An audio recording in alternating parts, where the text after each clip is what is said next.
Welcome to the OVW Podcast, the unofficial podcast of Ohio Valley Wrestling. I am Jackman Ochs. I am joined today, as always, by my co-host, Brian Hines. Hey, folks. It's good to be here. And we've got a really special guest today, probably our biggest guest to date, Al Snow. Yeah. Legendary Al Snow, former owner of OVW, chief carpenter. I'm still an owner. I Okay. can't get away from it that easy. But you mentioned your booker, chief carpenter. Yeah, you name it. Yeah, I clean the toilets. I do everything. So drive the truck, set up the ring. Yeah, the whole 9 yards. Wear all the hats. Wear all the hats. Before we jump in here, let's toast Yes. to a great 2023 for Ohio Valley Wrestling and for us here at the podcast. Yes. For Hear, hear. real. Cheers. Cheers. Whew. It's that Iowa shit, isn't it? That's good. It's good. But not it's from bad. Iowa. This toast is brought to you by Slipknot. So there's a question I like to ask all the wrestlers here on the show. A very, very general question, but with you here, I think that it's a necessary question. Okay. How did you I end did up? not do it. Just so you're aware. How did you end up at Ohio Valley Wrestling? How did I end up there? I came in originally beginning early 2000, maybe 2, 3, I don't know. Can't remember. And WWE had sent me down to be the head of the developmental program. And was there until WWE ended the relationship with OVW. Right. And ended a relationship with me. So I was with WWE from 95 until, it was about 13 years, I think, all total. And then I left and started a relationship with Impact Wrestling. Kind of sounds like I'm a whore, like I just go from relationship to relationship. But, and I was a producer there, and then eventually became an executive. I don't know what the ridiculous title was. They gave me something where I was over talent relations and television, creative. And with Bruce Pritchard, we created a developmental program for TNA or Impact. And we, of course, did it in partnership with OVW. Right. One, because of the history, and two, geographically located just 2 hours from Nashville, so it just made sense. Makes a lot of sense. Yeah. And, I came back at that time and had another association with OVW, basically writing, producing, directing the TV.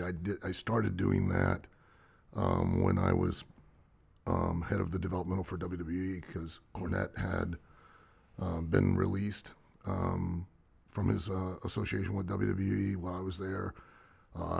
They brought Paul Heyman in, and Paul wrote TV for a while and was producing and directing it. And then they brought him back to the main company because they had just purchased ECW. And then they brought Greg Gagne in and had him writing TV. And then I didn't know that. yeah, and then kind of it wasn't his thing, and it kind of became where I was writing the TV through him because I was trying to help him out. And then they fired him, and I just kept writing and booking and directing, or whatever you want to call it these days. Sure. The television and the live events, and then I did the same thing with Impact. And then when the relationship with Impact ended, as far as OVW, I left. And then my relationship with Impact ended when they sold the company to Anthem in Canada. And What year was that? I have no idea. Don't know. And then 2018, I completely, by accident, bought the company. And the way that happened was, at the time I was getting very frustrated with the state of professional wrestling. When I was brought into the wrestling business, obviously it was different. I mean, it was a very closed, very secular business. It was easier to be a made man in the mafia than it was to get in the wrestling business. And a large part of that is because there was a kind of an unspoken rule that whoever you brought in, because it was almost like an apprenticeship, Right. you were held responsible career-wise based off of the performance of the person you brought in.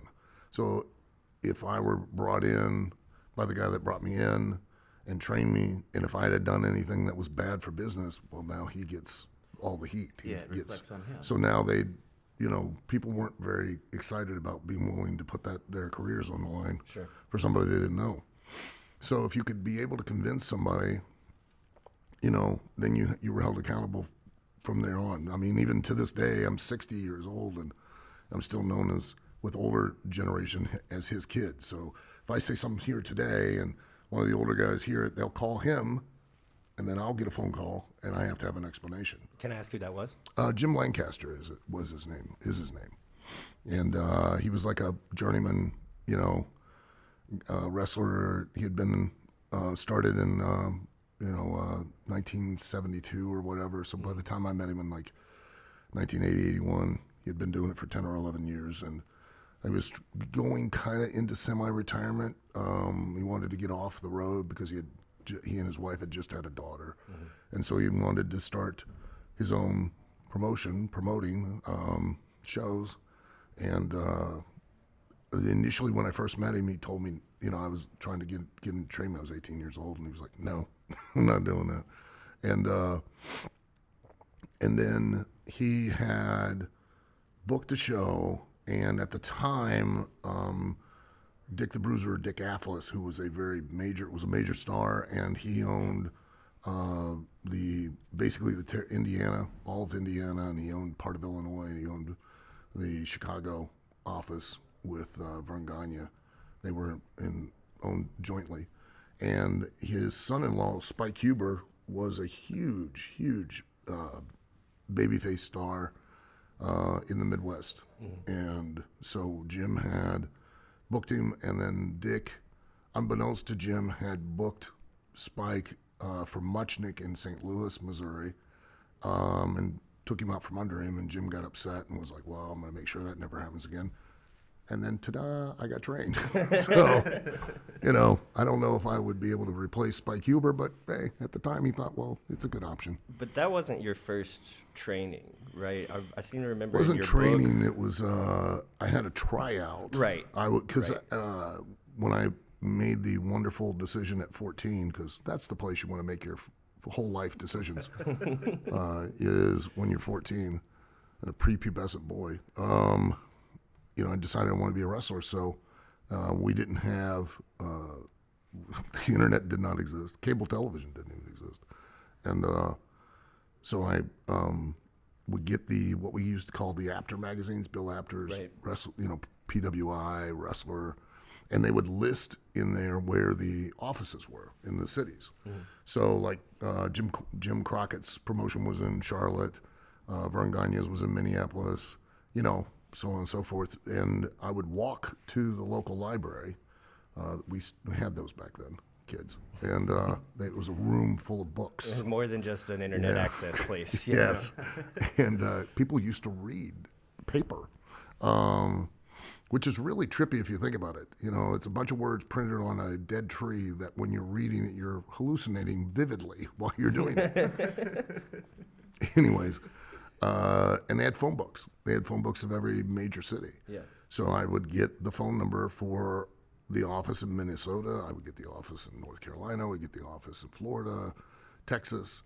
And then every month I would call all of them and, hey, I want to get trained. And at first, a lot of them would just hang up on me. And then after a while, they'd start either put the phone down and leave me sitting, or they'd, entertain themselves and, talk to me if they were bored and there was nothing going on. And then one day while I was, I had just talked to Jim and he had turned me down, and I'd gotten a hold of Gene Anderson in Charlotte. And he was like, oh yeah, we got a tryout coming up in October. It's $250, which in 1981 was a lot of money. Mm-hmm, yeah. And I'm like, oh, okay, I'll be there. And and to this day, I still don't understand my logic or thinking or reasoning. But I sold my car that I had, a 1968 Dodge Monaco. Great car. Loved that car. Good times in the backseat. Anyways, just ask your mom. I could have just drove down there, but for some reason I took the Greyhound bus. Let me tell you something. That is the most cruel and inhuman punishment anyone could be subjected to. It was taking a bus ride. I'm a big Greyhound rider. When you get lucky, you feel like you're in the Shangri-La. But most of the time, you're not lucky. You'd be better off walking. 24-hour ride from Lima, Ohio to Charlotte, North Carolina. And we literally stopped at every crack in the road. At one point, we stopped out in the middle of the country, and these Amish people got on. It smelled like wet sod on the bus. And then, like, they rode for like 2 miles and then got off and walked out in the dark in a field somewhere. And I went, what the hell just happened? So we got into Charlotte, had to do a 5-mile walk over to where the old arena was, the old Charlotte Coliseum. And then the next day I got up and proceeded to get tortured for about 5 hours. We had to run 5 miles in the back parking lot, and then come in and do 400 free squats. We had to run all the steps in the arena where you run up and then down and over and up and down. Oh, yeah. And then we had to do 400 push-ups. And then we had to, and if it wasn't your turn to go in the ring, you had to put somebody on your back, run down to the end of the arena and back. It wasn't really fair. I had a guy that was like 350, 400 pounds. Wow. And then do jumping jacks. So they were just exhausting you, so you'd be easier to handle. Yeah, and then you go through the 5 trainees. If you make it through them, Ole typically would be the guy that would what we call stretch you. He'd hook you and make you scream and then kick you out of the ring. And I had, because nobody else was around, Gene was. And they gave me a release, and they had the blank hold harmless, so I wrote Gene Anderson in there. Big mistake. Gene was not as accomplished a wrestler as Ole, and so he proceeded to bite me all over the back, pull my hair, fish hook my mouth, rip my face open, slam my face against the bottom rope, broke my nose, and then tried to grab my testicles. I, in turn, grabbed his, held on for dear life. We were rolling back and forth in like an alligator death roll on the mat until he finally rolled over and put his thumb in my eye and was like going to pop my eye out. And then Ole became the voice of reason. He was like, calm down. I think we're getting a little carried away here. And then kicked me in the ass as I stood up, bleeding from my face. And I went to the back and got cleaned up and shook their hand. And then I came and I spent that night watching the show that night, watching Ricky Steamboat and Jay Youngblood and Sergeant Slaughter and Don Kernodle and Valentine and Piper in a chain match and John Studd and Jake Roberts, all those guys. And then like a year and a half later, I'd be sitting in the dressing room right across from the two of them just going, Didn't say anything. I wasn't like, hey, remember me? You owe me $250. I just kind of sat there. That was your first day kind of on the job, Yeah. quote unquote, as a wrestler. Yeah. What is the first day in 2023 at Ohio Valley Wrestling like for an inspired wrestler? Oh, it's nothing like that. No. I wanted to ask so that we could see in your time in the business how much things have changed. Well, they have changed and they haven't changed. They have changed because around WrestleMania 3 was the era where it did start to become different. And that was what motivated me to end up buying OVW, was because at the time I was getting frustrated because, and a lot of people get upset when I say these things, but I'm just being honest. I mean, it's just a fact. On the independent wrestling scene, anybody can train anybody at any time with any amount of experience, and there are no standards. There are no standards as far as, I would sit in a locker room, and at the time I was maybe 55, 56, 57 years old. I don't know what year that was, but whatever age I was. And I was in the best shape of anybody in the locker room. Mm-hmm. That's wrong. That's not good. And from an aesthetic and cosmetic, because the entertainment business is an aesthetic cosmetic business, period. If you don't like it, don't get in it. Mm-hmm. Nobody drove to your house, put a gun to your head, and said, hey, you need to be in the entertainment industry. Just is what it is, so you have to accept it. And part and parcel of, and you don't have to look like a bodybuilder, but you have to look, when you walk through a curtain, like you make your living in a competitive combat situation, mm-hmm. because that's what an audience wants to believe. And visually, they need to be able to believe that, period. And if you don't, that makes it very difficult to sell that illusion for an audience to get what they paid their money to see. Absolutely. Not only that, you actually really legitimately have to have a certain amount of athletic conditioning to perform as a professional. And a professional, first part of professional is profession, meaning it's your job. So you treat it as such. So you know, everything that's done, and I tell all the students this, is that everything is done as an investment of time, money, and effort on the promoter's part and you, and then especially on the audience's part. So you guys, when you come to a show, you're investing your time, money, and effort, and you're wanting to get what you bought, what you paid to see. Absolutely, yeah. And a lot of times you don't. And that's with any. It doesn't have to be just wrestling. It's what you expect out of any entertainment. You go to a restaurant, you get one bad experience, you're never going back. Right. Yeah. And the same goes, you know, and not just but more importantly, from a self-respect and a respect for your opponent, you should be in a certain amount of athletic, physical condition to where you're safe. You're not increasing exponentially the odds of suffering a life-altering or life-ending injury once you get in that ring. And that, unfortunately, that exists all the time. So I was looking at people that were in no way in any kind of physical condition to do what it is they were saying they were doing. Not just from a looks department, but from a really being responsible and being respectful for yourself and your opponent way. So I started contacting, and then that was that same year, there was a young man out in Oklahoma who was in a ring and been poorly trained, and he died. He had somebody did a sidewalk slam, hit the back of his head, had brain swelling, and was in a coma for God, I don't know how long. And they pulled the plug. Oh my gosh. And that's been happening at a greater and greater rate because there's more and more people that are being poorly trained, not being trained properly. And so I'm glad you went back to that word safety, because as just a fan, it really does kind of blow my mind that there is not more oversight, or at least more responsibility on people's part, people wanting to take responsibility for being able to take care of their opponent, or just Yeah, you would think. And what really sealed the deal for me was my wife, who is a licensed massage therapist.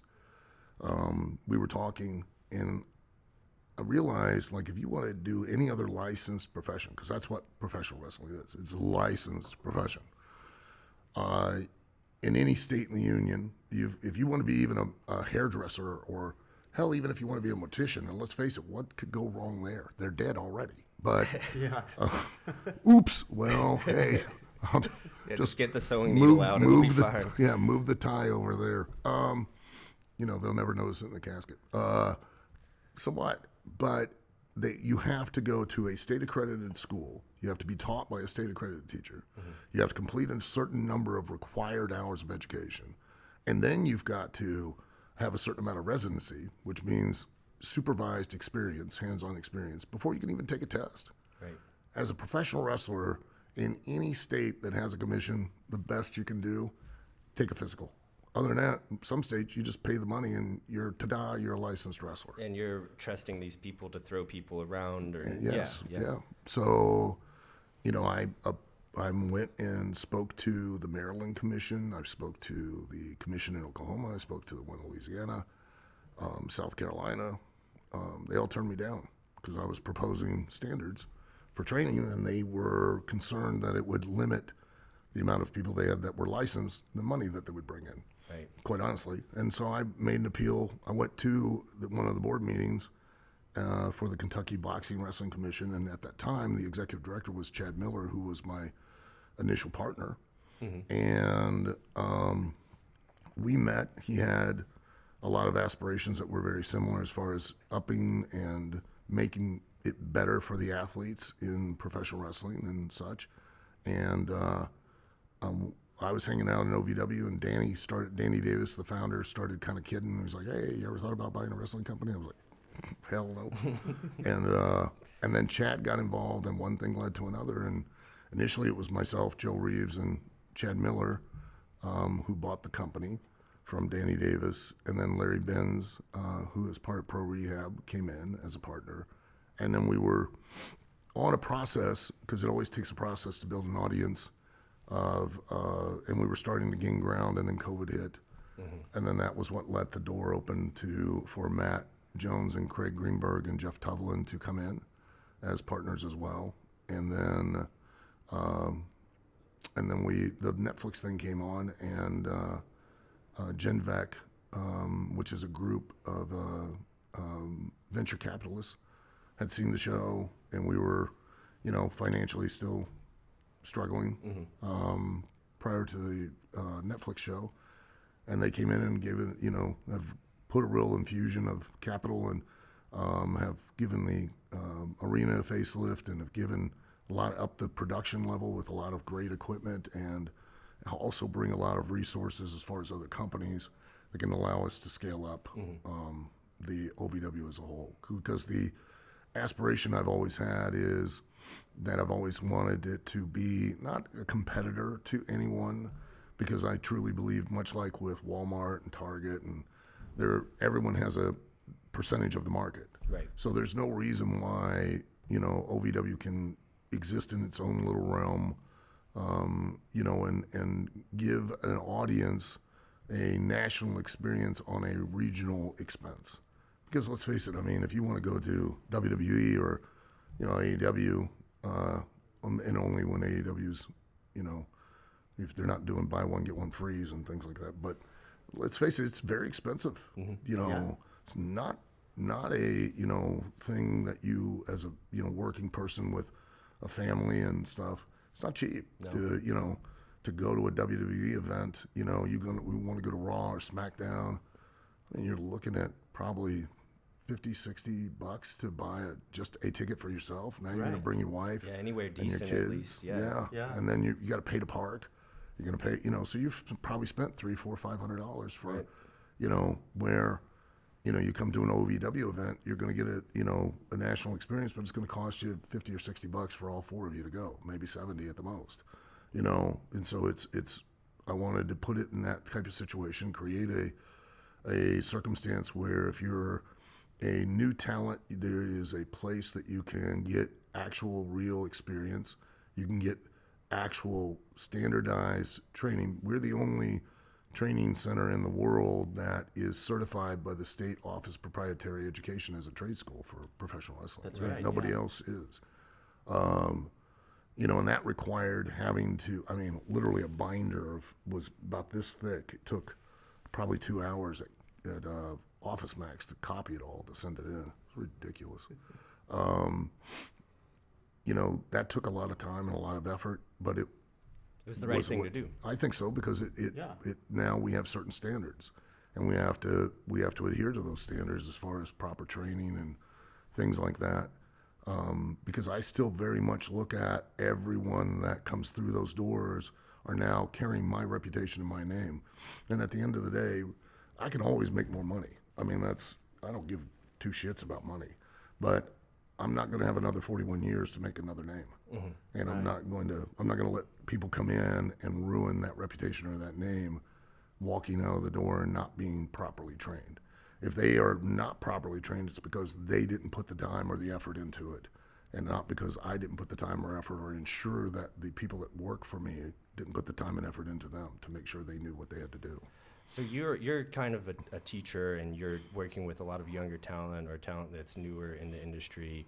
And then Netflix shows up, and they're following you guys 24 hours a day. Yeah, quite literally. By my count, it's like you and Ryan Howe are probably the only people who've had any experience being followed by a documentary film crew to that extent. Maybe I'm not really sure. There might be some people that are, on Unsolved Mysteries or something like maybe. that. But were you, and you mentioned this thing of like your name and your reputation, were you ever scared of, especially with people that are not used to being on camera, not used to being followed all the time, people that aren't as eloquent on camera, were you ever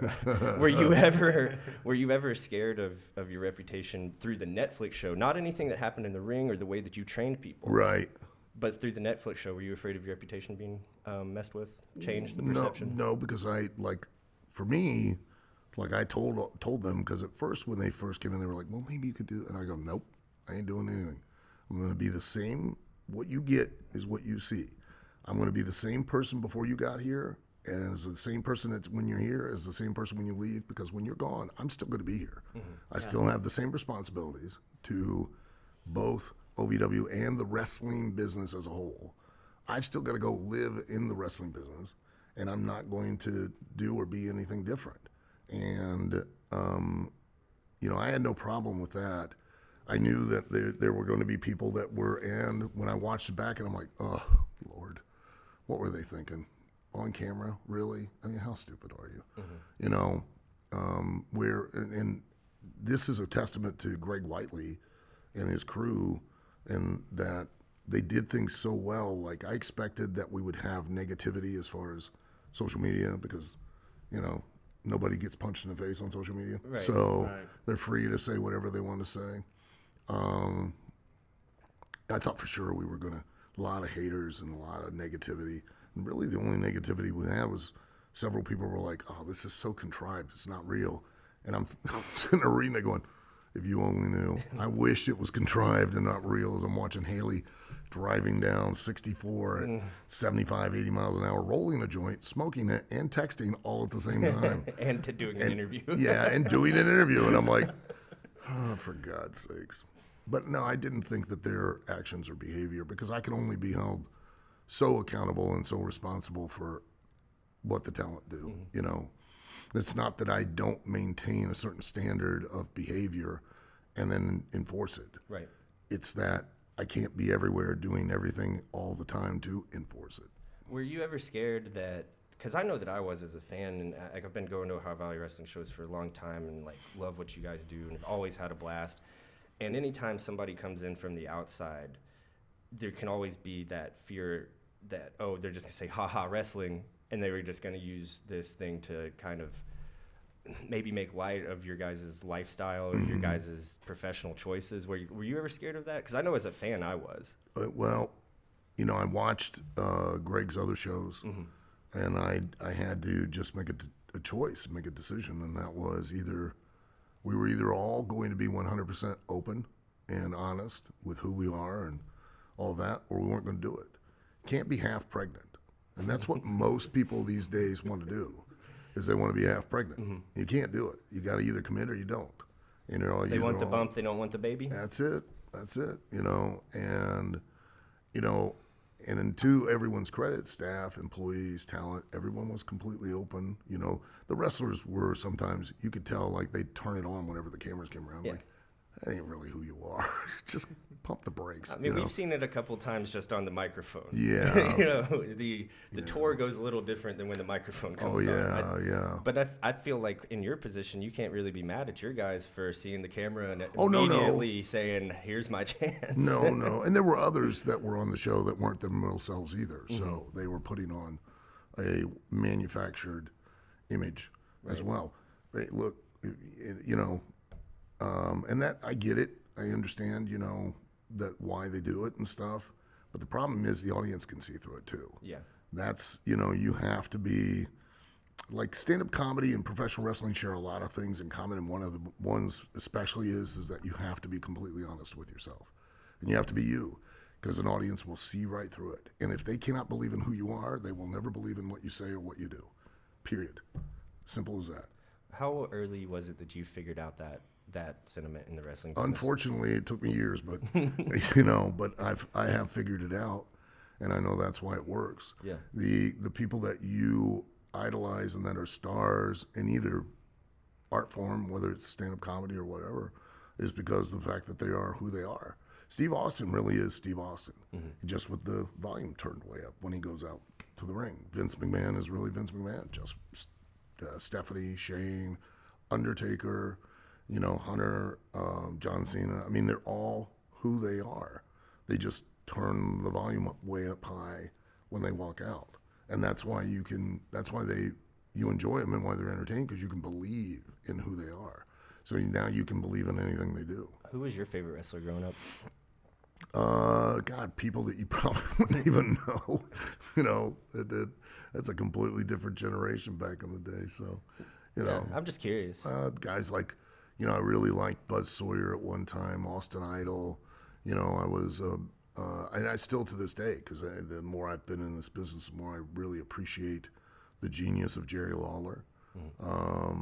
You know, big Jerry Lawler fan. You know, when Kern and Stan Lane were the fabulous ones. They were awesome. They were very entertaining to watch, and you know, were awesome. And you know, I was a big Bill Eadie fan, Masked Superstar, acts of Demolition, when he was the Masked Superstar. Mr. Wrestling too, Johnny Walker was a big fan of his.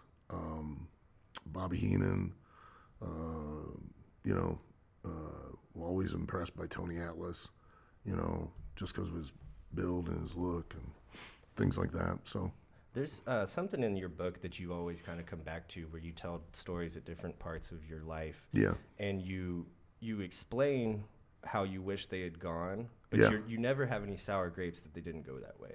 No. Is that something you try to teach your students at OVW? No, I think that's something you just have to learn on your own. I can give, look, I always say this, and it's I've kind of twisted it. It's not the same as the original saying, but I always tell people, I can give you advice. If you're smart enough, I probably don't need to tell you, and if you're dumb enough, you're probably not going to listen. So, you know, it's just advice. Is there one thing that you wish that people would listen to, if you could just get them to listen to one thing? Is there as far as the wrestling business is concerned? Yeah. Two things, I guess, maybe three. One is that you can do absolutely, and this doesn't apply to wrestling, it applies to everything. You can do anything you want. That's the God's honest truth. You can do anything you want. If you want it bad enough, you'll find a way. If you don't, you'll find an excuse. No ifs, ands, or buts. And if you want to live a life that others don't live, be willing to do things that others don't do. Invest time, money, and effort in yourself, because you're asking, no matter what venture you're undertaking, you're asking someone else to invest their time, money, and effort in you. Make it worthwhile. You're only going to get out of it what you put into it, period. You know, but everyone wants to sit and bitch and complain and cry about, well, I ain't getting this, I ain't getting that. That's because you ain't doing anything. If you wanted it, you could go do it. And I know there are going to be people listening going, you just don't understand. Tell me I don't understand. Tell me you have went through something that I haven't gone through. Tell me how I don't understand when I first started wrestling, I was pushing my car into town sometimes because I didn't have any gas. I still, you know, my wife cracks up because, like, if I walk into a Pilot or a Flying J, I get excited. You know, or like, you know, you take me into a Sheetz or a Wawa, like I get half a chub. I get full mast in Buc-ee's. I mean, Buc-ee's is really impressive. Fully erect. I'll like walk around with a major height on. And you know why? Because back when I first started wrestling, it's the truth. I mean, literally the first time I walked into Buc-ee's, it's like 2 a.m. I'm videoing it, going, look, and I'm calling my wife on FaceTime, going, look at this place. Do you need any deviled quail legs? Oh my God! It's like gold. It's like Cracker Barrel and Bass Pro Shop and Walmart all threw up at the same time.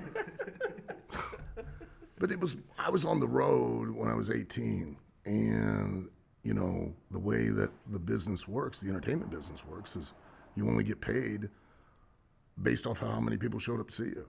Well, when I was first breaking in the business, I was plus one other match or other exciting bouts or additional all-stars. My name wasn't on the poster, so I was always last in line as far as who got paid what on the shows. And there were nights I got paid $3 or $4. And I remember gas stations didn't have microwaves, and they had those Stewart sandwiches that were like 50 cents. So sometimes, if in order to eat, I would get a cold Stewart sandwich, and I'm like, what the fuck? Or I'd get Vienna sausages. If you've never ate Vienna sausages, like it's a little tin can. Had them a couple of times. Fingers sticking up out of them, or Spam, delicious. Yeah, we were talking about Spam. Yeah. But if you eat it cold, ugh.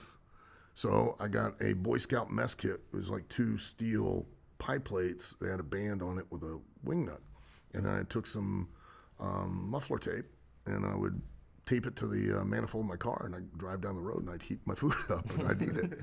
So, you know, and I'd sleep in roadside rests or, you know, on the off-ramp of highways and stuff in the car because I couldn't afford a hotel. And in the middle of winter, didn't have any money. So I get it. It ain't easy. But, I never regretted any of that. I mean, and back then, some of those times were some of the funnest and most awesome times I've had in the business. At that time, you mentioned it was some of the most fun and awesome times you had in the business. Was there ever a night that you remember where you were just like, I'm not doing this anymore. I can't do this anymore. Yeah. I mean, there were a couple times, had those conversations with God. And you're like, one stick out in particular? No, I mean, no one particular one, but it was like, but there was a certain point because, the business was changing, when I got in 82, the war started in 84 where Vince was going national, and, Vince basically stole all of the, what we call workers in wrestling. Yeah. And all that were left in the regional or territorial places were wrestlers. Wrestlers don't draw money. Workers do. And there's a vast difference between the two. Can you, just for a second, define those two differences? Oh, sure, yeah. A work is a sham. It's a con. It is my ability to make you believe a lie. Mm-hmm. There's only one lie about wrestling. That everybody goes, oh, that's fake. No, it's not. It's not fake. Everything is quite physically real. The only thing that is a lie that you're wanting to believe is that we don't know who's winning before we go out there. Right. And we do.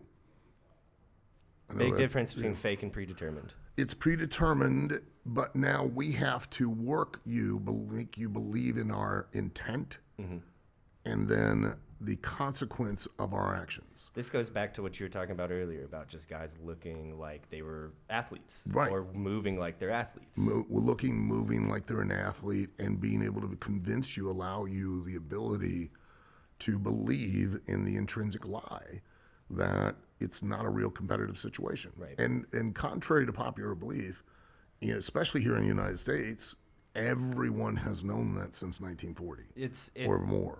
I think the first book, Fall Guys, came out in 1919. It did. Yeah. And that was kind of... That was when the Gold Dust Trio were running the national scene of wrestling. And then, of course, one got hurt feelings and left and started throwing dirt on the business. And then the second big event was in 1938 or 39. News reporter reported the results for the Madison Square Garden show the night before they happened because he was drunk. Okay. And that's why the newspapers stopped carrying the results of wrestling shows as regular sporting events, because he called them in before they actually took place. So everyone, I tell the students and stuff and the talent, 1976, I proclaimed to my own family, I love dearly all of them. None of them are Mensa candidates. Wonderful people, though. You'd drive by the park, we'd have our family reunion, and we were that family where you were like, what the hell? I proclaimed in every one of them said, why do you want to do that? That's fake. Every one of them. Both grandmothers on both sides, grandfathers, aunts, uncles, everyone. Why do you want to do that? That's fake. None of them had ever done it. Mm-hmm. All of them were blue-collar workers. How did they know? Because everyone's known and always known. Why did thousands upon thousands of people have continued over decades to pay to see wrestling? And it's still a major staple on television as a content. And why? In terms of marketing dollars and everything else. And drawing an audience. Why? If everyone knew that wrestling was not, the one thing was not actually a competitive situation. Why? Well, because the wrestlers, the workers, were capable of allowing an audience to believe in the line and be entertained. That's just, we know magic's not real, that they're intrinsically, the lie about magic is that they are altering the laws of gravity or defying physics. And they're not. But they can do it so well. Chris Angel can do it so well that he had a permanent room at the Luxor in Las Vegas and had a television show. Right, yeah. That, and you don't invest that kind of money into a form of entertainment if you don't think it's going to draw an audience. Well, neither. I said it on one of the super early episodes of this podcast. Like, is wrestling, are people's perceptions of it necessarily wrong? No. But you know what is actually fake? Fucking Iron Man. You know, what movies. is actually fake? Like, 99% of the stuff that you watch, at least when I'm watching this thing, these guys have put in the Everything work. that's on TV Yeah. is not real. Right. Even Everything. reality shows aren't really No, reality they're not shows. real at all, and neither is the news or anything else. It But all has wrestling an is agenda. not fake. Wrestling is not fake. Wrestling is not a competitive situation. But, and the only thing that's fake about wrestling is just the outcome. Right. Guess what's the only thing that's fake about some boxing matches? The outcome. Guess what's only fake about a lot of different sporting events? The outcome. Correct, because it's a business. Once you take any sport and you now monetize it and are required to sell tickets and merchandising and television rights, etc., it is no longer a sport. It is now a business, period.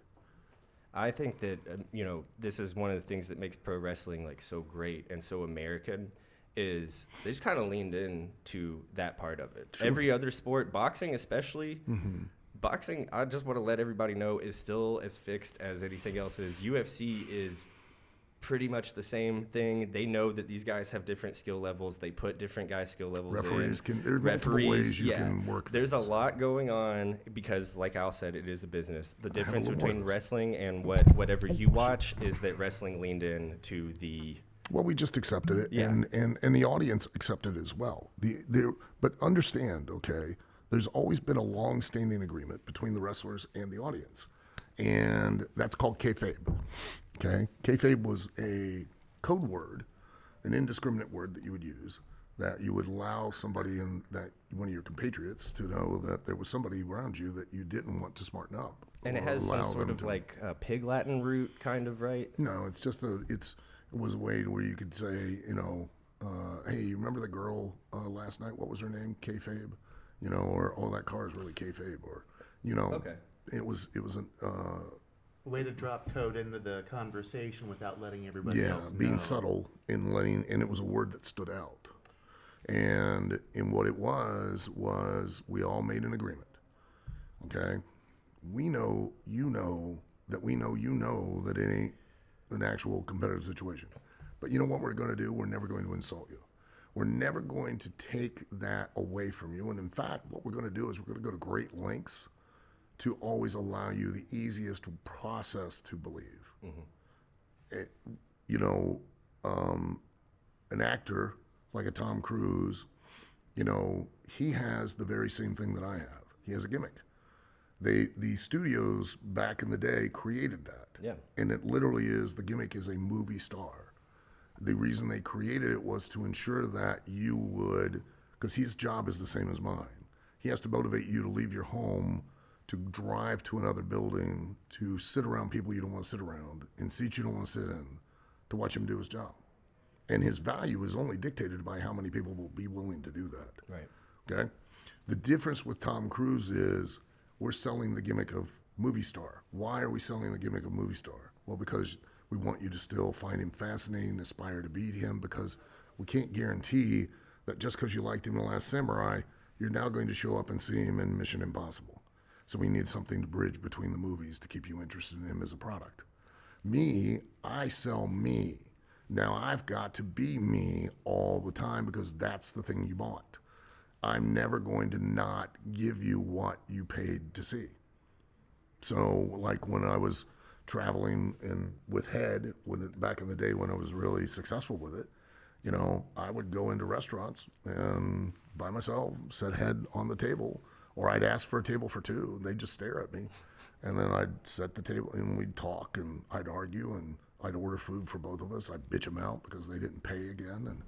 And we got asked to leave a lot of restaurants and, you're going to need to leave where you're making the other customers uncomfortable. And you're like, where's the nearest flying J? So That's right.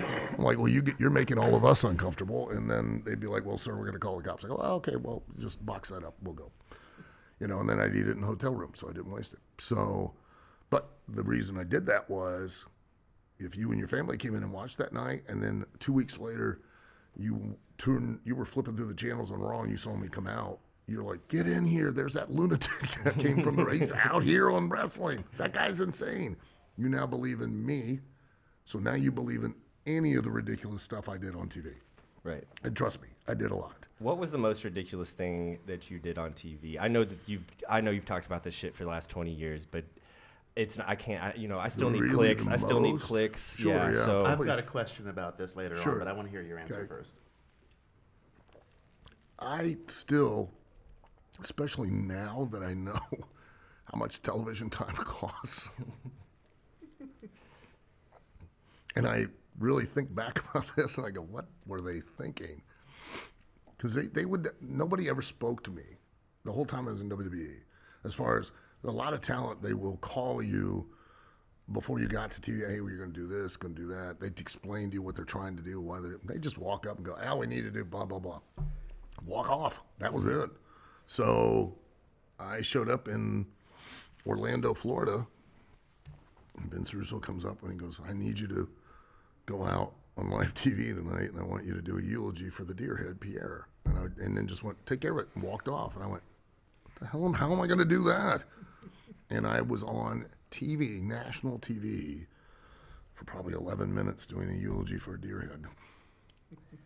that was up there. I didn't know if there was a couple others I thought you might go to. That was up there.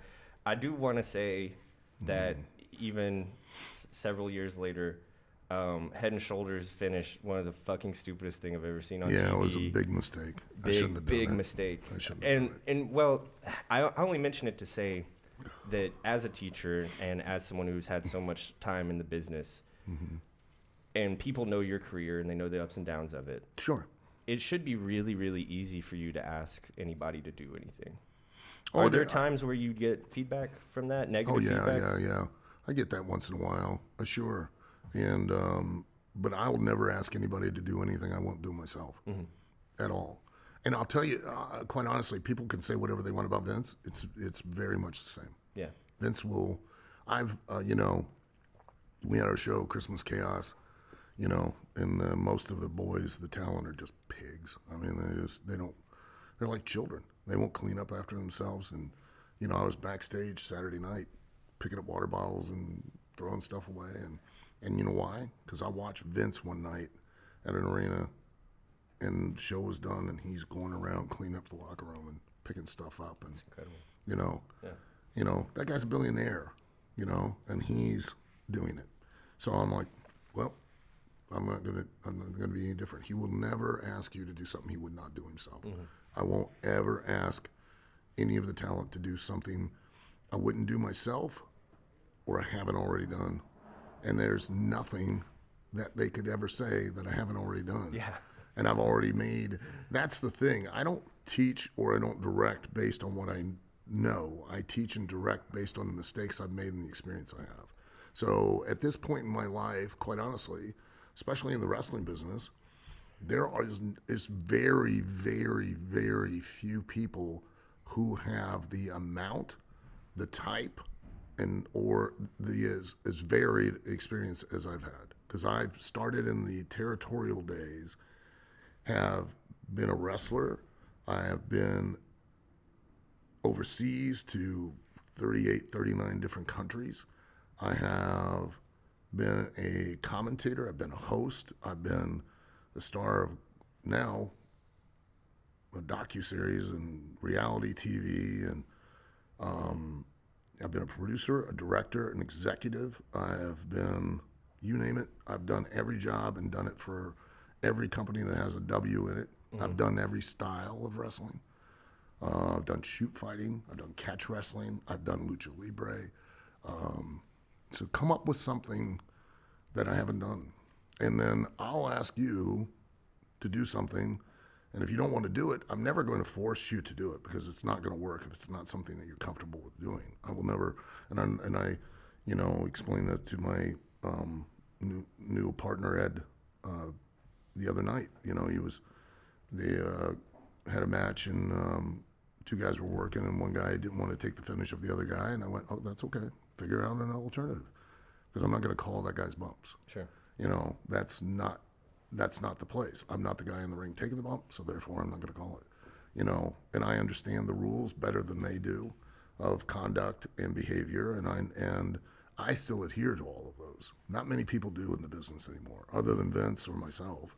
There aren't many that do, and because there used to be the business used to be ran kind of like the mob. I mean, you had rules of behavior and etiquette that were very specific, and they served very specific purposes to allow the conduct of the business so we all made money. And I still instill that on everyone. Is there any of those kind of things that you learned growing up in the business, like from the mafia era, that you thought at the time were like, oh, why do we have to do this? And now you understand Oh, why sure, we did there them? were plenty. Yeah, even just, I told the story about Ole and Gene. I understand completely why they did what they did. Yeah. I get it. I don't condone. I don't do it now. I wouldn't do it to somebody, but because I let the natural process of reality and how hard you really have to work weed out the people that aren't going to want to do it anyways. It's just the nature of the beast. But so I'm never going to intentionally do those things. But I understand why. I understand that you make a living in a very maligned, disrespected form of entertainment that even the entertainment business kind of craps on and treats like it's the redheaded stepchild of entertainment. Like, oh, you're all carny, and no, we're not. And and you're wanting to send all of these people that came down to try out, to walk out of there telling everybody, oh, wrestling's fake. Well, let me tell you what I had to go through to just try and get in. Yeah. Right. Now you're protecting, your livelihood, because for a lot of those guys, when I first broke in, this was the only way they would function in normal society. Let me tell you, and I'm not exaggerating. Like that, in that sense, the business has changed. Okay, it hasn't changed really in many other. It's changed in some other ways, but the one big thing is that the talent these days, they're not the same as what they once were. Yeah. The men that were in this business, and the women too, God, they were terrifying. Women were terrifying, worse than the men. They were some of the most eclectic, eccentric, and I mean really highly intelligent and creative people that you would ever want to meet. And they were also probably some of the most depraved degenerates that were also some of the most classiest, because they could go in and have a conversation with the President of the United States, talk to him on his level, walk out, talk to the homeless guy on the street, and not make that homeless guy feel any less than what the President of the United States was. They were fascinating individuals. And you knew, especially some of them, like if they weren't in the wrestling business, they weren't going to be a functional part of society. They'd probably be in prison somewhere, And, I say degenerates, and I say it with love, but I mean, it was part of it when you're living your life on the road 250, 300 days a year, and you're that type of person, and you get addicted because the real art of professional wrestling is physical storytelling within a competitive situation, and but it's done in a manner to where you consciously are manipulating an audience, much like a magician manipulates objects to create an illusion. You're manipulating their emotions to bring them to a certain point, to what the term that everybody misuses, pop. It's to pop their nut. It's to get them to have an emotional orgasm. So, you get addicted to that. And then you're in the car for, back in the day, 3-4 hours between towns, or, and you never shut it off. So, now you go in the restaurant, you see if you can get the waitress to sell, you know what I mean? Or you have a competition with the boys to see who can get the most waitresses to come to the table, because the one gets weirded out and leaves, the next one comes in, gets weirded out, leaves, the next one, or like there was an older wrestler and he would purposely answer the door to every hotel room naked. Just anybody would knock on the door just to see the reaction, so they'd have a story when he got to the building that night of, housekeeping, and then he just, hey, and see how they would react. You know what I mean? You know. Is walking back through the curtain after the bell rings like an incredibly lonely place? Oh God, yeah. It's living your life on the road is probably like I explained, like I've told my wife, like I've spent the majority of my adult life alone. Mm-hmm. You know, I have a family. Shit, I got 6 kids. I have my own overpopulation problem. I mean, I have 7 grandkids. I'm slowly building an army the more we breed. At some point, I'm going to take over a small town in Iowa. Right where they make that? Yeah, probably. I was going to say, let's see, I might have a town for you. Yeah, I'm going to burn that to the ground. Anyways,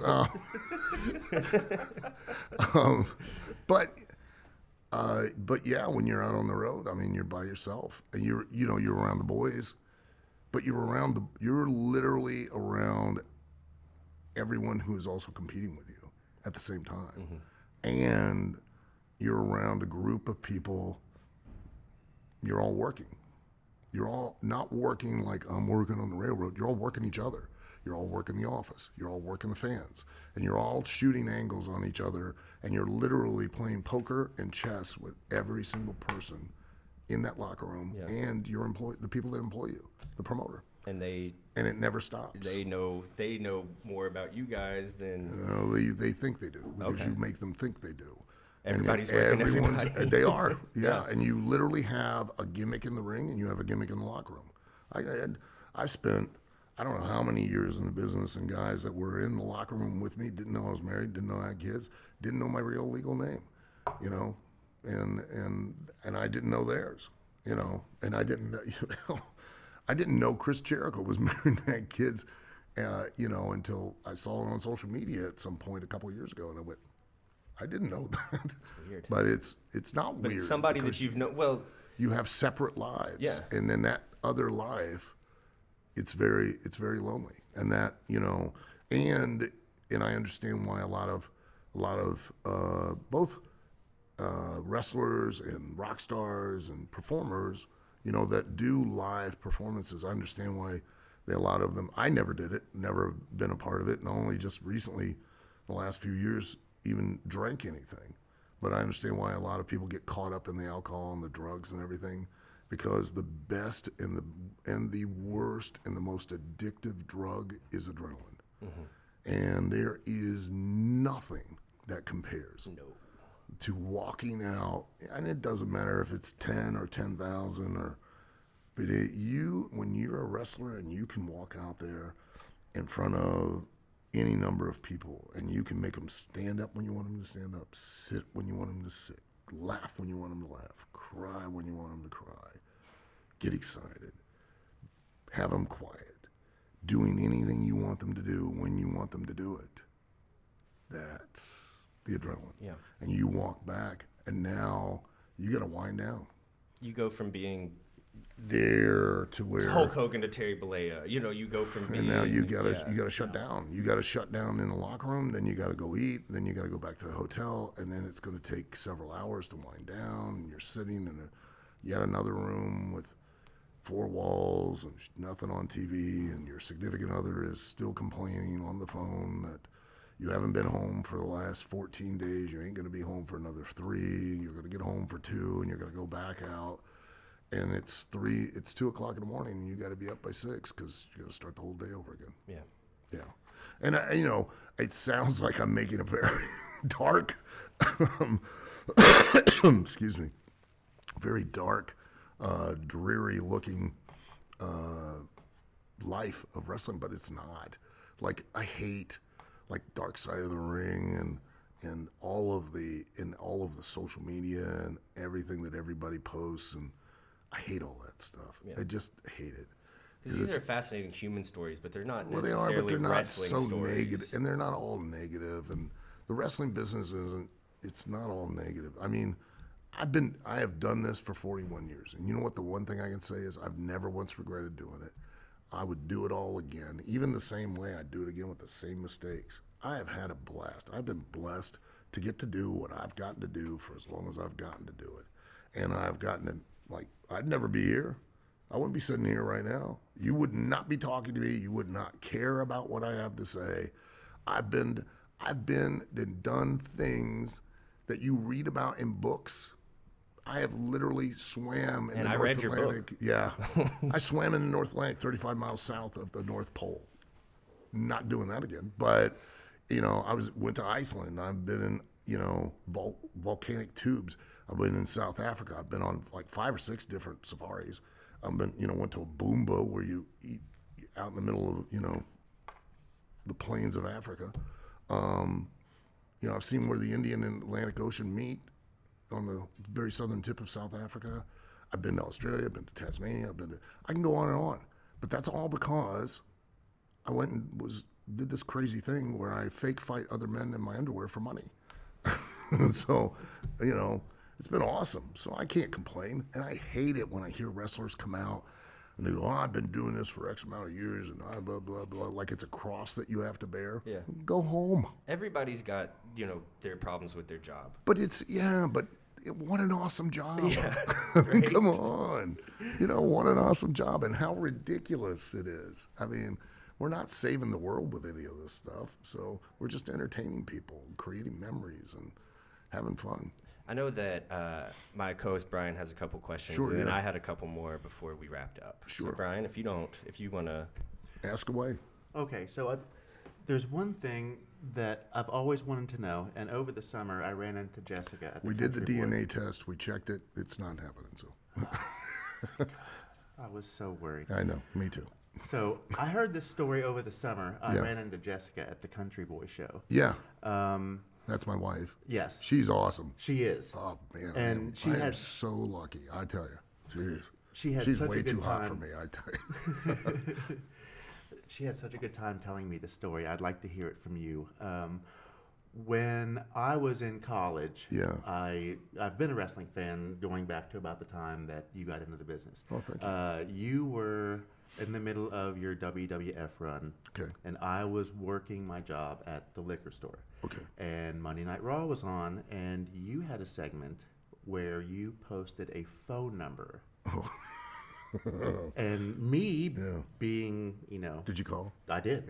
Not necessarily busy at the time, but curious enough to see who was on the other end of that phone. I did call. Yeah. So Tim and Kim, if you're listening, I'm sorry for that long distance call that I made back in 1998. But I was wondering if you could tell me who was on the other end of that phone. Glad to. Because they were completely in disbelief that I had called them and had no idea what's going on. So I was doing I was involved in the infamous Pepper storyline where I had Pepper the Chihuahua. Do you want to say how it ends, or I can, yeah. It didn't end well. not for Pepper? Well, not for Pepper, and not for me either. But and I've made people aware of this story in the details, and I'm not making excuses because at the number one rule, which was I wanted to title my book this, and the publisher was like, "No, you're not gonna do that." I was like, "But it makes sense." The number one rule I've learned in wrestling is you take shit and you make shoe polish every time. Doesn't matter what it is. Got shit, make shoe polish. Got shit, make shoe polish. Doesn't care how you do it. You just gotta do it. So I take responsibility. So Vince Russo came to me. I'm gonna make this kind of quick. Try to, anyways. Came to me after he'd seen the Son of Sam movie, where the killer was hearing voices from a Chihuahua. And he's like, and I think at the time they were trying to kill the head because it was getting heat. Because I've always been ahead of the curve. I got canceled before cancel culture was a thing. Yeah, you got pulled all I of your know merch it. out of Walmart. Yeah, because of one woman who was an assistant professor of communications at a college in Kennesaw, Georgia. who never watched a day of Never wrestling watched- in her life. Now, why do homework and any actual investigation? Let's just jump to conclusions. Yeah, you're not an educator or anything. You shouldn't. You don't have on any due diligence. communication. Yeah. And let's expound our opinion in a public forum. And then corporate America just went. And No, then she just didn't like wrestling. That's all it was. I literally became a national news event for 2 weeks. Which, thank you, lady. And you sold out all my dolls, my action figures. So. And funny, that's kind of how the Salem witch trial started. But we won't. I digress. But hey, free speech, yay! You're not saying As long anything as- worse than Stevie J said on here. Yeah, So. as long as I don't, Oh, no, not even close. as long as I don't say something you don't like at the time. It's free till you make me pay for it. they were trying, I think, to get rid of the head. They gave me the dog. My words exactly. When Vince Russo explained the whole Kennel from Hell match, I went, we're going to have highly trained animals, correct? Oh, yeah. Yeah, bro. Yeah, bro. Right? And I love Vince dearly. So, and I've had this conversation with him on his podcast. So it's nothing I'm speaking out of turn. I said, well, give me the Chihuahua. It's got to be a trained Chihuahua. I've got to interact with this thing. Well, they call a veterinarian clinic. They get a list of owners in Detroit that own Chihuahua puppies. Here comes the dog. It's not trained at all. So I just have to make do.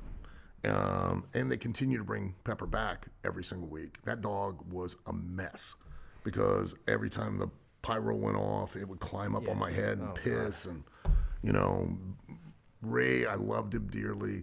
He would purposely bring his nightstick out, hit the steps as I'm standing there with the dog, and it would just pee down my arm. And I'm like, I know what match I want to do at the end of this. Pepper on the pole match, like a tetherball. Needless to say, we didn't have trained animals at any part in this at all. And the match was horrendous. But I take responsibility for it. So they come to me at one point after Boss Man has kidnapped my dog. And they go, look, Vince walks up like typical, like he did with the deer, and he goes, hey, we need you to make a have you seen poster. I go, what? He goes, we need you to make, get a picture of Pepper and run it off some Xerox copies in the office. We need you to do a little promo where you're posting these posters. I go, okay. Yeah. I look at Brian Heffer, and I go, every one of these posters have a phone number on them, don't they? He goes, yeah. I go, well, I ain't putting mine on there. He goes, I'm not putting mine. I go, Christian walks in, we're talking about it, he goes, put Val Venus's phone number on it. I go, yeah. So I do the poster, right? And it plays on this, it plays on Sunday Night Heat. And we're in Philadelphia, okay, at a live event. They like you up there. Yeah, they're okay. And we get along. And I'm going to try some of this while I'm telling this story. Let's pour another one. So we are in Philadelphia, and they have monitors in the back. And Sunday Night Heat's on. And then that part of the show comes up, and Val Venus is sitting in the locker room, and I go, ooh, you know what I'm going to do? I'm going to go stand in the hallway. So I hid outside the door, and it only came up for a brief moment. Yeah. And I'm standing outside the door, and I hear ring, ring, ring. And he's like, what the hell? Answers the phone. And I hear the conversation. I'll never forget it to this day. And he's like, no, I think you got the wrong, you need my mom. His mother bred puppies.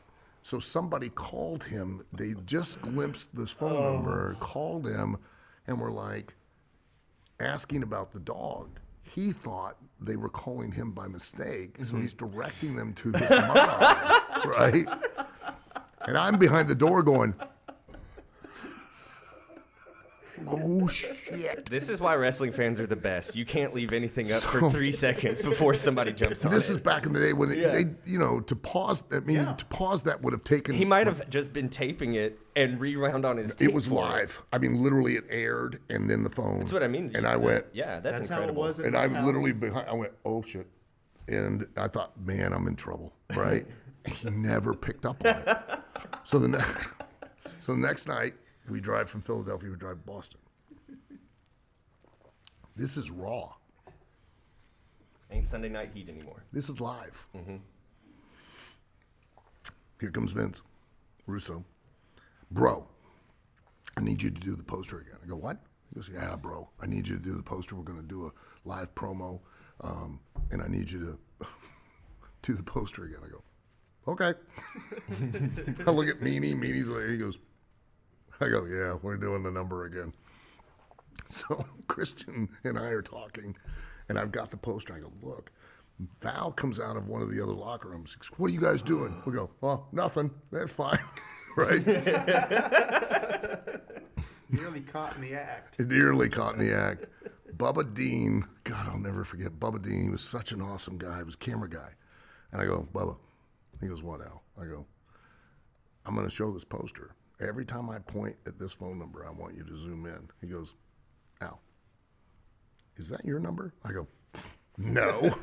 He goes, okay. I said, Producer Malachi, can you find a picture of Val Venus's old phone number off the internet, please? We're going to call that after the show. I go, every time I point at it, for a minute and a half, I'm appealing to an audience with this poster. Call me. And Bubba would just go right in on the number. And at that time, Raw is, and it probably still is, but it's probably like the highest rated Oh, thing on without TV. a question. Yeah.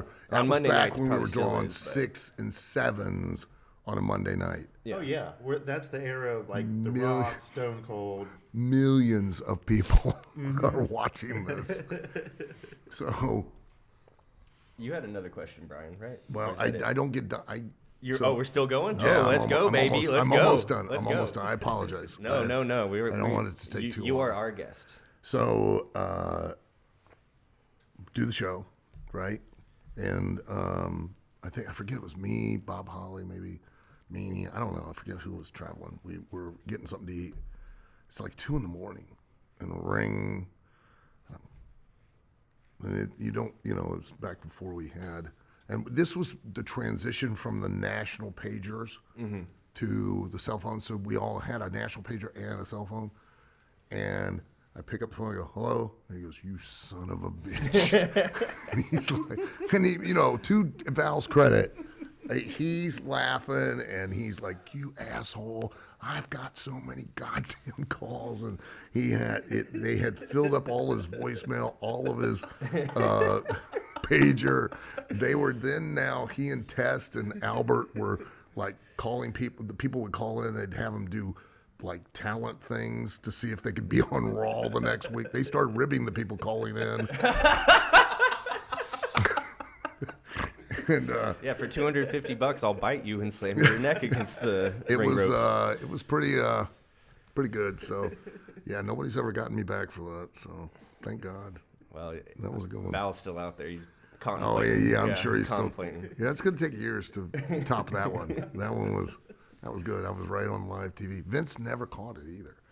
If he'd have gotten mad. Mr. McMahon? Oh yeah, Vince McMahon. Oh, he would've. He'd have got mad.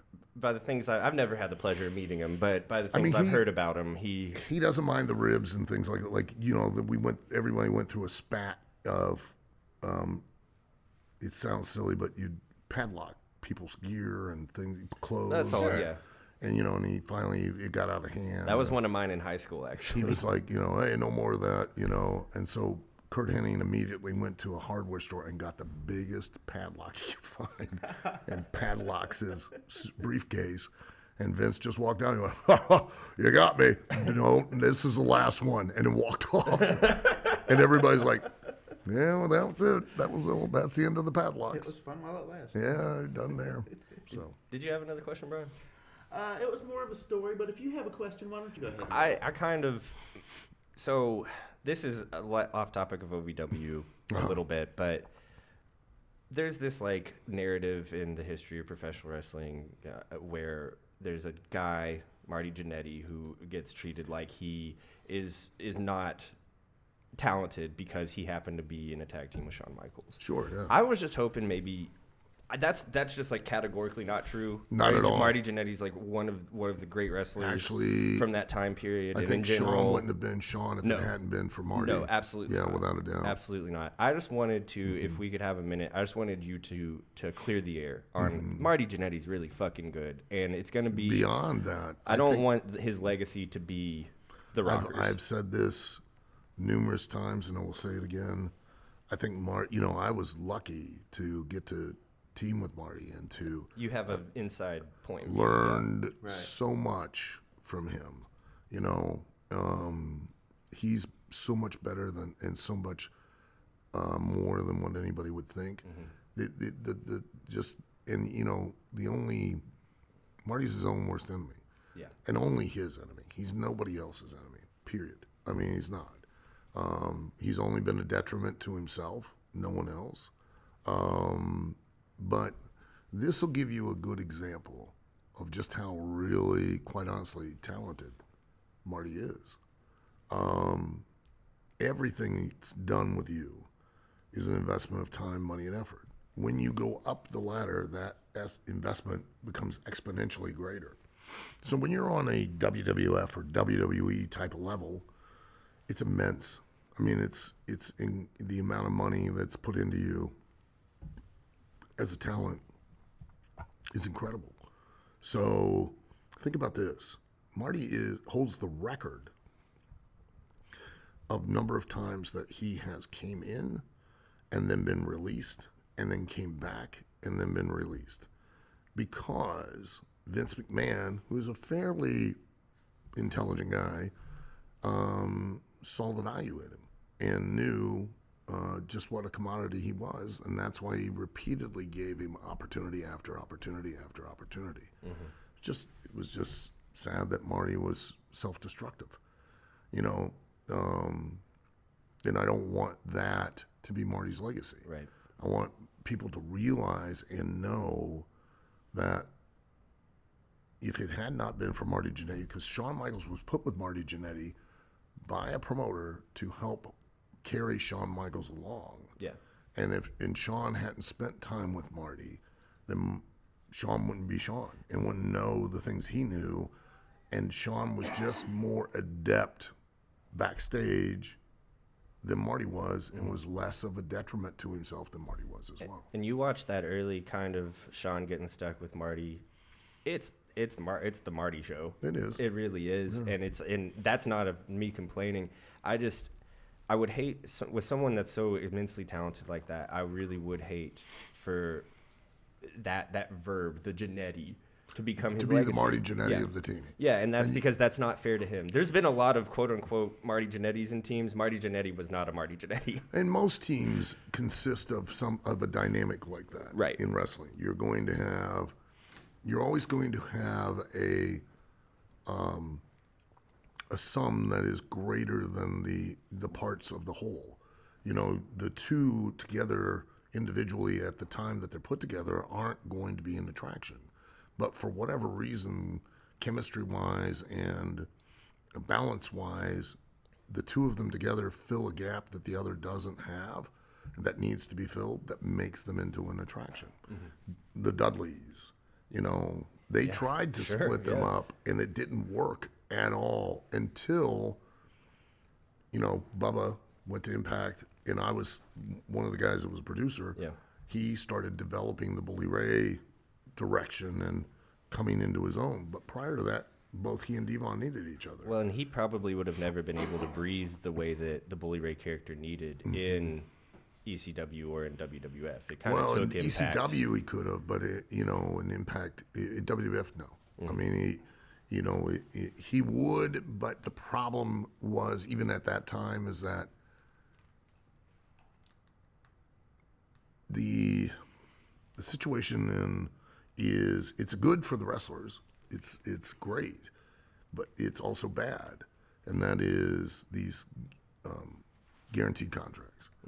And I always say stuff that I know somebody's going to get upset about, and then maybe this will help, and you guys will get clicks. No, that's what we're here for. We need all the clicks. But like one of the other than that stupid 7-step formula that everybody's taught now, one of the biggest detriments to wrestling is the guaranteed or downside guaranteed contract. Mm-hmm. It's awesome for the wrestler in the sense that they know they're going to get a certain amount of money, but it's terrible for the wrestler in the sense that they know they're going to get a certain amount of money because now they're job scared. And, like you all, so-and-so got fired. Can't get fired. That's not what the relationship is. Mm-hmm. Fired means you're an employee, okay? Wrestler will never be an employee because a wrestler is a product. A wrestler is an entrepreneur, and the wrestler is an entrepreneur who sells a product, and the product just happens to be them. They enter into a business relationship with the promoter, and the promoter provides a platform, a commercial, to allow them to sell the product. The more effective they are at selling their product, the more the promoter now can capitalize on and exploit what the wrestler is doing, and together they make money. It's a business relationship. It is not an employer-employee situation. The problem with the guaranteed or downside guarantees is that now the wrestler, if he's not the product, he's job scared. And he's afraid to take the creative chances when he's out there on the commercial to sell his product, and therefore never really becomes a star. Mm-hmm. Now he's just doesn't want to upset the apple cart, doesn't want to get heat, doesn't want to lose his spot, just wants to play it safe. And if that were the case, the motivation to be more and be at the top of the card based on the percentage of what you would get paid goes away. And you wouldn't have a Steve Austin if that were the case. You become less of an artist and more of an office worker, That's is what right. it sounds like you're saying. Yep. And you know, the big major difference in doing what as an entrepreneur or doing it or as a product, you're an actual product, is if you work for, and there's nothing wrong with it at all, but if you work a job. The agreement is this: I'm going to perform a task for you. You need my services, and you're going to agree to pay me X amount of money per hour, and then whatever number of hours I work, I'm entitled to get paid for. Okay? The upside to that for you is you show up, and today, I had a rough night last night. I really only feel like putting about 55, 60% in today. You're going to do 55, 60% effort, but you're going to get 100% of your money. In this business, and especially, period, in any entertainment business, you don't put 100% of your effort in, you don't get 100% of your money. No. Simple as that. But if you have a guaranteed contract, guess what you still get? 100% of your money. You still got 100% of your money. Well, now where do you take risks creatively? Where do you take chances to connect? You don't. Yeah, there's no because you're incentive now to do anything creative. Because you have something to lose. Where if you have nothing to lose, you got everything to gain. What are you going to do? Anything and everything to get it. That's right. And that's where I think some of these contracts are a detriment to the wrestling business.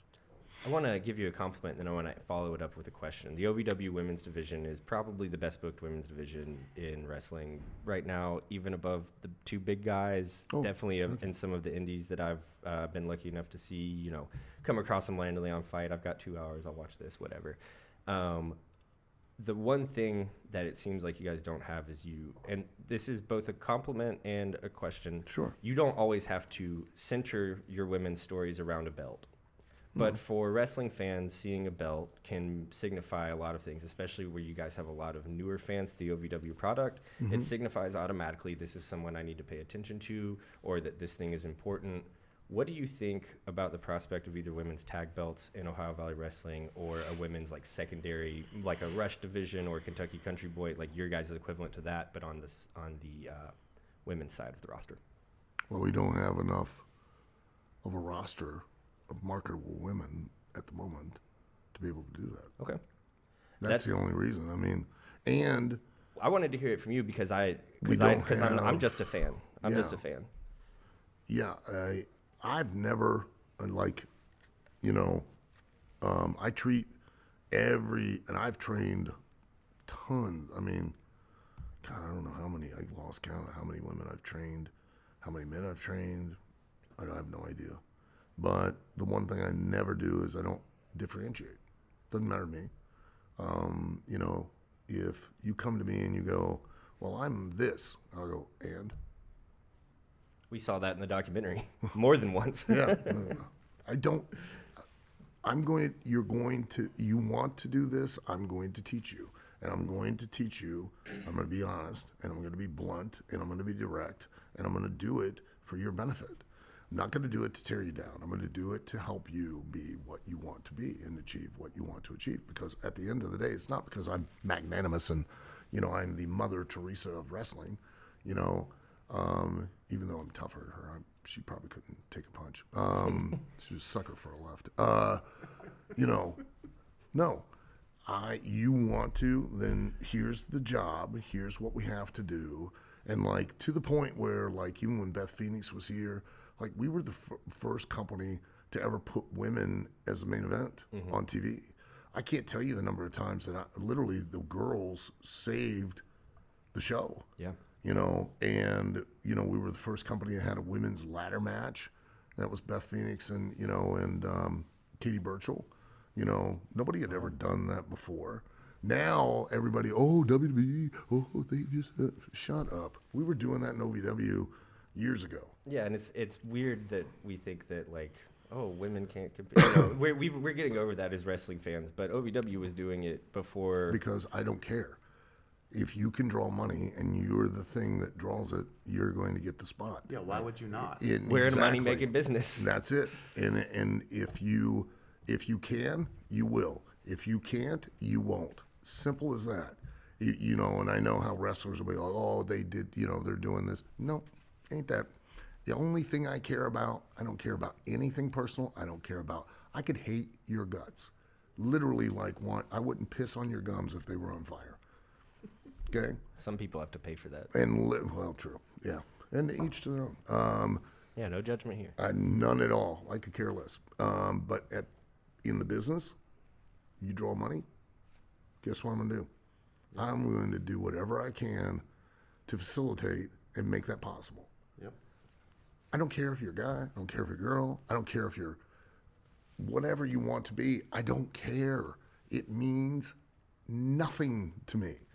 Can you draw money? We're going to do business. That's it. You know, I don't care what you do in your personal life. I don't care, you know, I don't care who your friends are. I don't care. Nothing. Can you draw money? Can we do business? Can I tell a story? Can I catch an audience and make them do what I want them to do? Well, then we're going to do it. If we can't, figure out a way to where we can. That's on you, not on me. I'm going to come up, I'm going to try to help you, and I'm going to give you opportunities, but you got to do it. I can't do that part for you, period. I know that you want to give me a general answer on this one, but I'm going to ask for a specific answer. I don't give any general answers. If you've noticed, I've given very specific answers on everything. This one's very even more specific. Sure. Who is the most, that of all the people you've worked with, not necessarily in this most recent time with OVW, but in your time with OVW in general, all the times you spent with OVW last several years, who is the person you're most proud of that you've worked with? Most proud of? Yeah. Seriously, honestly? Yeah. God, all of them. That's a good question. All of them. Do you know how cool it, like, I even remarked about this, and I've done it several times, because, you know, at the time I didn't realize, you know, it didn't occur to me, because you're so involved. Like, my job is to do one thing. My job for OVW is to always identify what's wrong, and then how do we fix it? How do we make it better? Always. It doesn't matter, you know, resource-wise, you know, I'm so used to doing so much with so little. It just is, what's wrong? How do we make it better? That's it. Why are you not getting over? What can I do? I can't do anything at this point. Maybe in a couple weeks, all of a sudden click, okay, let's see what we can do. That's it. But it is, I am so proud of, like, when I think back, but even just recently, of people that have come in, and I could list names, but I don't want to list names, and because I won't list a certain name, and then somebody will be like, and they all get the boo-boo face. But they really, I mean, it's to have seen the development of so many, and especially recently, the number of people that have come in and have, from where they were to where exponentially they have gotten, they've like become stars. That's my job. They really have. My job is to instruct and direct and teach you to be a star. It's not to, hey, you're going to learn to wrestle. I'll tell you right now, okay? Like, when I broke into the wrestling business, you were either a shooter, a hooker, not a prostitute like your mom. But hey, I'm not judging. I Love mean, you, Mom. Yeah, you want to make your money the way you want. And hey, she was worth every penny. Anyways, Jesus fucking Christ. I had a Groupon. Shooter, I'll hooker. drink to that. Yeah, I'll take another shot. Shooter, hooker, or you were an entertainer. Right. Okay. So the majority of the time that I spent early on in my career, I spent with Al Costello, was a noted hooker. He was not that good on his back, but and not that attractive.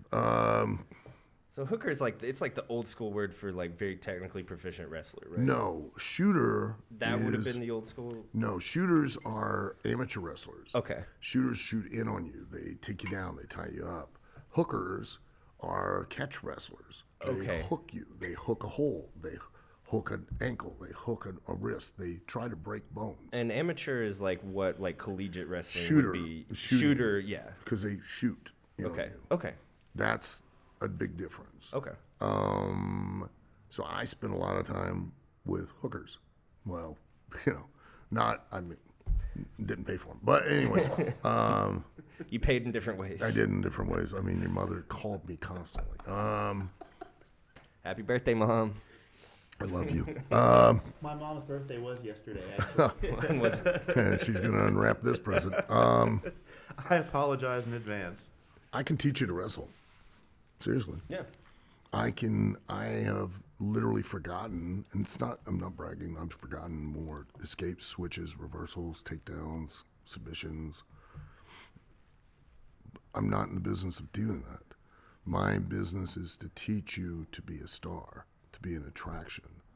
Developmental for WWE was not to teach people how to wrestle. It was to teach them how to be a star, to be an attraction, to capitalize on making a persona that because the real stars, the people that really draw money, are always people, whether it's wrestling or whatever, that you can turn to your friends and family in a sentence or less and go, you got to watch this. There's this person there, A, B, C, D, E. Mm-hmm. That's it. That's what I do. I don't try to teach to wrestle. I try to teach wrestlers how to work an audience and motivate them to want to pay to see them. Because a wrestler's job is to compete for the most valuable resource on earth. Not money. Not money? Time. Nope. What is it? It's attention. Okay. It's attention. Because corporations will spend billions of dollars for just seconds of your attention. Because if they can't get your attention, what can't they do? They can't get your money. And they can't sell you. Right. So a wrestler's job is to walk through that curtain, get your attention, keep it to the point that they motivate you to give your attention next week, the week after, and where you literally, especially this day and age, are willing to leave the comfort, safety, and security of your home, get in a car, drive to a place to where you pay to park your car, which is ridiculous. But good for them, they came up with a gimmick and we all got worked. Pay to get into a building, to sit in a seat you really genuinely don't want to sit in. No. Around people you don't want to sit around. You can ask listeners of this podcast, who do I hate anything more than wrestling fans? Any fans. I hate. It can go be to movies, a basketball game. Yeah, I hate. God. I hate fans. You're right. Here's the difference with movies. You're in a darkened building, in a leather recliner, and you don't even have to see the person sitting next to you. Mm-hmm. In a wrestling event, you're usually in a metal folding chair, sitting right next to that person who clearly believed that the deodorant was 72 hours, and it ain't. You know what I mean? You would avoid them in the aisle at Walmart, and now you're sitting there for 3 hours beside them. And guess what? Sometimes I hate them, but what makes it even better is when I turn to the parent, I'm like, yeah, this ref is fucking bullshit. What do you fucking, yeah. And they go, hell yeah. I'll whoop his ass in the parking lot. You know, But it's a tough job. I mean, it's really hard. And it's very challenging, especially these days when everything is always competing for your attention. So I'm not teaching you to do that. I'm teaching you to be a star. I want you to work people, not wrestle. I want you to go out and work an audience. Sell them on who you are. Sell them on why you're doing it. And then give me the ability to, because the only reason I'm telling any kind of story, like, everybody, oh, they're a soap opera for men and all that. The only reason I'm doing that is to add gravity to the consequence of the win and loss. I'm trying to create a conflict. Because let's face it, it's the holidays. So you're going to have these conversations about your cousins and your brothers and sisters and all at the family table, and about the fact that so-and-so did X, Y, Z, that then resulted in X, Y, your brother or your sister or your cousin getting angry in X, Y, Z, and now you're interested in seeing the conflict. Yeah. Because there's heat. That's all I'm doing when I come up with these ridiculous things where, like Aaron Greider's dating Freya, or Freya's dating that's our favorite. Yeah. One of our, I love your guys' big, prestige, Jack Vaughn and Tony Gunn the past few weeks have been fucking incredible. Sure. Yeah. You have such an incredible gift for that other part of wrestling that should be fun, and then also it should be fun. Was it fun? But yeah, it was a ton of fun. But also at the same time, Freya went from being super despised. 15 seconds later, she was one of the most loved people on that entire roster. It's just circumstantial. And still is. Yeah. It's just circumstantial. That's all it takes. And because that's real life. Yeah. As much Yes, as you would, yes, it is. as much as you would love to believe, and I've learned that years ago, ages ago, how much of a babyface you think you are, you're a heel in somebody else's story. Yeah. You know what I mean? And hey, if you're not a heel, you're doing something wrong. When I first kind of started getting into wrestling and realizing all of the nuance that wrestling actually could be, that was the thing that fascinated me about the world of wrestling the most, is that these stories have all been going on for years and years and years, and I need to know everything that's happened in the past. And then also, that is the way that real life is. Yeah. In every situation, you're not a babyface. In every situation, you're not a heel. But and wrestling plays everything to in that. life, and this is just my personal opinion. I've expounded on this at other times, but he's standing up now, probably getting the signal. Everything in life is a story. Yeah. Your life is a story, and everything has and this will sound morose, but it's a fact. Everything dies. Everything has an end. But everything has a beginning, a middle, and an end. And think about this, because we all hate when things come to an end. Why? When you read a book, you don't get a chance to read another book until that one book comes to an end. Mm-hmm. You don't get to watch another TV show until the one TV show comes to an end. And you're like, oh, God, I hate that TV show. But, oh, shit, there's and here's another one, you know what I mean? Yeah.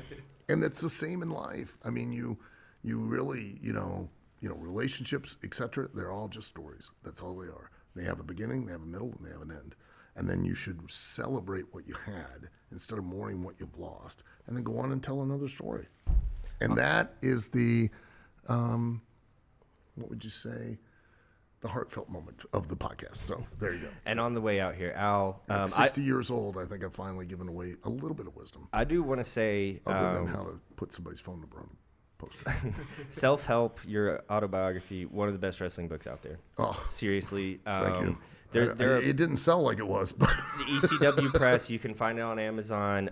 Really, really good. There are parts of that where it's 100% through. It's 100% you, and that's what I appreciate about it. I was completely honest. Yeah. Even the ugly stuff. And that's the other thing is I've read so many wrestling biographies where they touch on the ugly stuff and they try to babyface themselves. That was not you. Nope. And so seriously, if you're still looking for Christmas gifts out here, or Big Al Snell fan, or you loved this podcast with Al, you've never heard of him before. 3 of you that are big Al Snow fan out there. Order that book. It's one of the best wrestling biographies ever. And I think the best. Well, it's not the best. But when everybody goes and, oh, I've got this relationship story, I think I got one in there That's yes. yeah, you're not going to outdo that one. And that's Whenever actually- I break that one out. That's actually the specific chapter I was talking about, where I was just like, this man is, you were honest 100% way through it, and Yeah, that was a bad deal. I appreciate, as a reader and as a fan, I really appreciate that. And there's so many wrestling biographies that will touch on something like that and skip right over it in a paragraph. You did not do that. You did not allow yourself to have the reprieve from it. And I really appreciate that. Here's why. I also have learned a life lesson, and that is I own every mistake I make. Mm-hmm. You know why? That way nobody can ever use it against me. Most of your book is actually about mistakes that you've made. That's right, yeah. And then on the way out, if we could just plug that social media, sir. Oh, The Real Al Snow on Facebook, Instagram, Twitter, TikTok. The reason The Real Al Snow is because I did have some fakes. And listen, I don't get upset. If you want to fake me and me, that's great. I'm just going to message you and go, look, aim the bar higher. Seriously. I mean, if I were going to fake being a celebrity on social media, I'd be like Brad Pitt or, George Clooney or Neil Armstrong, something. I wouldn't be Al Snow. I mean, you're thinking, slip under the radar. Nobody pays attention to him. You're right. They don't. But I paid attention to you. So, I'm not going to be upset. I'm just going to be like, what are you thinking, man? I mean, come on. Clearly, you don't have a lot of aspirations in life. Hey, guys, on the way out here, holidays are hard. Take care of yourself. Love each other. Thank you, guys. Thank you, Al. Yes, for coming and by love today. yourself. So much. And love yourself. Yes. Yeah, yes. I mean, holidays are you hard. you can never do that enough. I mean, they have extra equipment these days. I mean, the marvels. Some of it's modern cheap and some science. of it's very expensive. And it might be worth it. I don't know. Thanks, guys. Happy holidays. I don't have a